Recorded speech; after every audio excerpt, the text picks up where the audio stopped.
আসসালামু আলাইকুম প্রিয় দর্শক, হীরক রাজার দেশের গল্পের মতোই একখণ্ড গল্প আমি একটু আপনাদের সামনে তুলে ধরতে চাই। এটি কেবল গল্পই নয়, নিঃসন্দেহে এর সঙ্গে যুক্তরাষ্ট্রের বোয়িং কেনা থেকে শুরু করে আগামী নির্বাচন, পাশাপাশি পশ্চিমা স্বার্থ সহ অবশ্যই ডক্টর ইউনূস সরকারের স্বার্থ অঙ্গাঙ্গিভাবে জড়িয়ে রয়েছে। একই সঙ্গে একটু মনে করিয়ে দিই, এর সঙ্গে আরও জড়িয়ে রয়েছে এর আগে যে প্রশ্নটি আমি তুলেছিলাম, গৃহকর্মী নির্যাতনের অভিযোগে বিমানের এমডি মিস্টার শাফিকুর রহমানকে তার স্ত্রী সহ যে আটক করা হলো, হঠাৎ করে কি এমন এই দেশে আইনের শাসন স্থাপিত হলো যে গৃহকর্মী নির্যাতনের অভিযোগে বিমানের এমডিকে গ্রেপ্তার করা হলো এবং তার চুক্তিভিত্তিক নিয়োগ বাতিল করা হয়েছে গতকাল। গৃহকর্মীকে যেভাবে নির্যাতন করা হয়েছে নিঃসন্দেহে সেটি অমানবিক যদি সত্য হয়ে থাকে, এবং অবশ্যই সেটি বিচার আমরা চাই। কিন্তু এই দেশে তো আমরা বড় বড় হত্যাকাণ্ডের সাথে জড়িত যারা, তাদেরকে আটক করা হচ্ছে না, প্রকৃত যারা হত্যাকারী, সেখানে গৃহকর্মী নির্যাতনের অভিযোগে বিমানের এমডিকে আটক করা হলো। যে ব্যক্তি কিনা সরকারের এত কাছের লোক, তার নিয়োগও হয়েছিল 2024-এর 5 আগস্ট আন্দোলনের বা অভ্যুত্থানের পরে, সম্ভবত অক্টোবরের দিকে। কেন তাকে ঝেঁটিয়ে বিদায় করা হলো? যাই হোক, আমি এই গল্পটি বলতে চাচ্ছি একই বিষয়ে দুটি পত্রিকার দুটি রিপোর্ট একসঙ্গে করে। এখানে আমার খুব বেশি মন্তব্য করার কিছু নেই, আমি শুধু একটু পরম্পরায় সাজিয়েছি, আপনাদের সামনে তুলে ধরছি, আপনারা নিজেরাই বুঝতে পারবেন কি হতে যাচ্ছে, কি হচ্ছে ভয়ঙ্করভাবে। দ্য ডেইলি স্টারের আজকের পত্রিকার প্রথম পাতার একটা lead news, Lord of the wings. খবরটি হচ্ছে বেসামরিক বিমান চলাচল ও বাণিজ্য বিষয়ক উপদেষ্টা শেখ বশির উদ্দিনের প্রভাব বিস্তারের কথা। আরেকটি রিপোর্ট হচ্ছে বাংলা আউটলুকের, যেটি আরও কয়েকদিন আগেই প্রকাশিত হয়েছে, জুলকারনাইন সায়েরের করা প্রতিবেদন। তার শিরোনাম হচ্ছে ব্যক্তি স্বার্থ নাকি দেশের স্বার্থ, বোয়িং থেকে এয়ারপোর্টের মাটি সব কিছুতেই কালো ছায়া। ডেইলি স্টারের প্রতিবেদনে বলা হচ্ছে, আমি অংশ বিশেষ আপনাদের সামনে একটু সাজিয়ে তুলে ধরছি। অন্তর্বর্তীকালীন সরকারের উপদেষ্টা শেখ বশির উদ্দিনের মালিকানাধীন আকিজ বশির গ্রুপ অ্যাভিয়েশন ব্যবসা করতে চায়। 24শে নভেম্বরে শেখ বশির উদ্দিনকে বাণিজ্য উপদেষ্টা হিসেবে নিয়োগ দেওয়া হলো। নিয়োগ পাওয়ার পর তিনি অ্যাভিয়েশন ব্যবসা করার জন্য ট্রেড লাইসেন্স নিয়েছেন। 2025 সালের মার্চের শুরুতে আকিজ বশির গ্রুপ বেবিচক অর্থাৎ বেসামরিক বিমান চলাচল কর্তৃপক্ষের চেয়ারম্যানের কাছে এভিয়েশন ব্যবসা করার জন্য একটি অভিপ্রায় পত্র জমা দেয়। তখন কিন্তু চেয়ারম্যান আর একজন।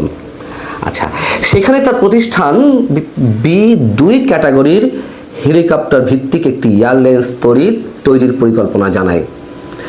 বেবিচক থেকে নির্দেশনা পাওয়ার পর 11 মার্চ ঢাকা উত্তর সিটি কর্পোরেশন থেকে তিনি ট্রেড লাইসেন্স নেন, অর্থাৎ আমাদের বাণিজ্য উপদেষ্টা শেখ বশির উদ্দিন, এবং একই সঙ্গে বিমান মন্ত্রণালয়ের দায়িত্বে। এতে ব্যবসার ধরন হিসেবে উল্লেখ করা হয় কি, আমদানি, অ্যাভিয়েশন সার্ভিস এবং রপ্তানি গেল। এরপর বেবিচক চেয়ারম্যানের কাছে আকিজ বশির এভিয়েশন লিমিটেডের নামে এভিয়েশন ব্যবসা প্রতিষ্ঠান করতে অনাপত্তিপত্র চেয়ে আবেদন জানানো হয়। পরের মাসে এপ্রিলে শেখ বশির উদ্দিন বাণিজ্য মন্ত্রণালয়ের পাশাপাশি বেসামরিক বিমান চলাচল ও পর্যটন মন্ত্রণালয়ের দায়িত্ব পান। বশির উদ্দিন, খেয়াল করুন বিষয়টি, একটু ভালো করে খেয়াল করতে হবে। তার কয়েক মাস পর বিমান বাংলাদেশ এয়ারলাইন্সের চেয়ারম্যান পদে আসীন হন তিনি।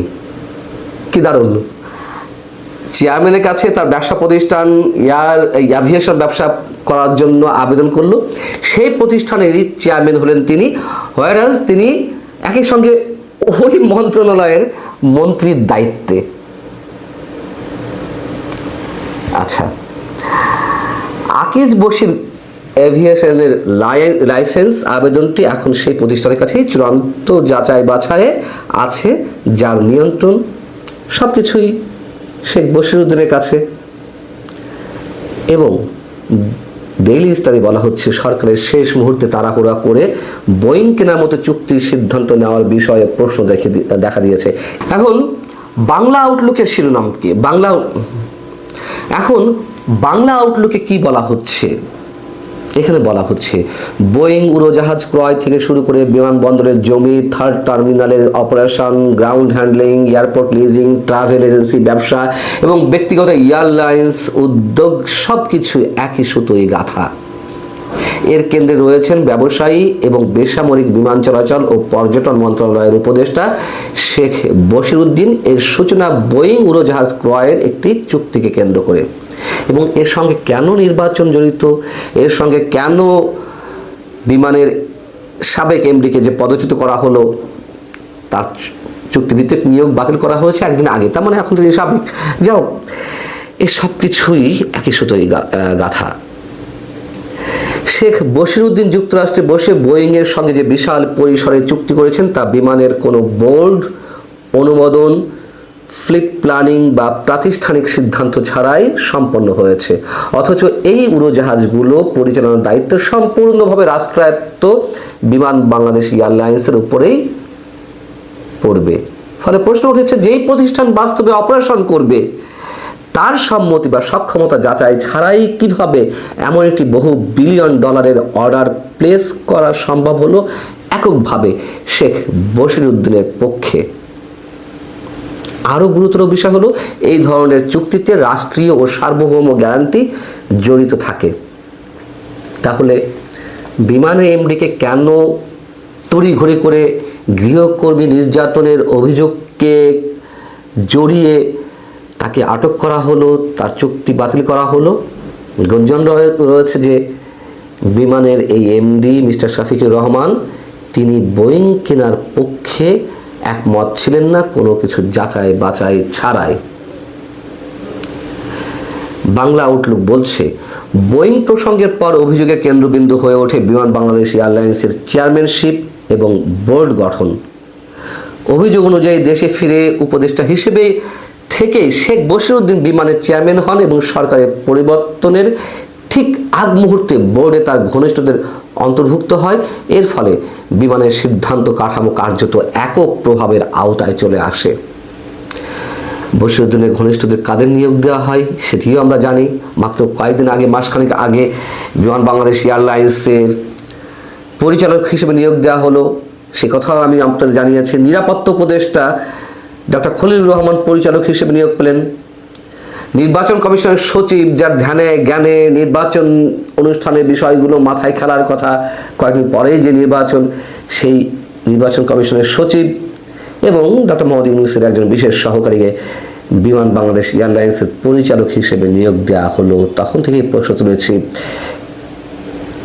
কেন নির্বাচনের মাত্র কয়েকদিন আগে এদেরকে নিয়োগ দেওয়া হলো? তাও এই যে শেখ বশিরউদ্দিন, যিনি বিমান মন্ত্রণালয়ের উপদেষ্টা, বাণিজ্য মন্ত্রণালয়ের নিজে উপদেষ্টা, তিনি উপদেষ্টা বা মন্ত্রী পদমর্যাদার ব্যক্তি হয়ে কিভাবে একটি সংস্থার চেয়ারম্যান হন? ঠিক একইভাবে ডক্টর খলিলুর রহমান কিভাবে উপদেষ্টা হয়ে একটা প্রতিষ্ঠানের পরিচালক হন? হীরক রাজার দেশের গল্পের মতো না, নাকি তার চেয়েও হার মানায়? বাংলা আউটলুক বলছে, একটি বিদেশি বা তৃতীয় পক্ষকে থার্ড টার্মিনালের অপারেশন ও গ্রাউন্ড হ্যান্ডলিংয়ের ঢোকানোর পরিকল্পনা ছিল একটা তৃতীয় পক্ষকে। সেই তৃতীয় পক্ষের সঙ্গে শেখ বশিরউদ্দিনের প্রত্যক্ষ বা পরোক্ষ স্বার্থ জড়িত রয়েছে। এখানেই কনফ্লিক্ট অফ ইন্টারেস্টের প্রশ্নটি সামনে আসে এবং আমি মনে করি যুক্তরাষ্ট্র থেকে যে 14টি বোয়িং কেনার সিদ্ধান্ত হয়েছে হাজার হাজার কোটি টাকার বিনিময়ে, এবং সেই বোয়িং কেনা হচ্ছে আবার শুল্ক চুক্তি অনুযায়ী শুল্ক কমিয়ে আনার লক্ষ্যে এইসব অজুহাত দাঁড় করানো হচ্ছে। এর সাথে আরও যে বিষয়গুলো ঘটছে, বন্দর বিদেশি কোম্পানি ডিপি ওয়ার্ল্ডের হাতে তুলে দেওয়া চট্টগ্রাম বন্দরের নিউ মেরিন কন্টেইনার টার্মিনাল, অস্ত্র কারখানা, বিভিন্ন রাষ্ট্রের সঙ্গে অস্ত্র চুক্তি, এর সব কিছুই এক সূত্রে গাথা। শুধু ডেইলি স্টার এবং বাংলা আউটলুকে ব্যক্তি বশিরউদ্দিনকে বা বশিরউদ্দিনের স্বার্থ বা সরকারের স্বার্থের কথা বলা হয়েছে। আমি মেলালাম আগামী নির্বাচন প্রসঙ্গে, আমি মেলানোর চেষ্টা করলাম পশ্চিমা স্বার্থ উদ্ধারের বিষয়, আর পশ্চিমা স্বার্থ উদ্ধার করতে গেলে বর্তমান সরকারের স্বার্থ কী থাকতে পারে বিনিময়ে, এই সব কিছুই একটু মেলানোর চেষ্টা করা হয়েছে, এই আর কি। ভালো থাকুন সবাই, আল্লাহ।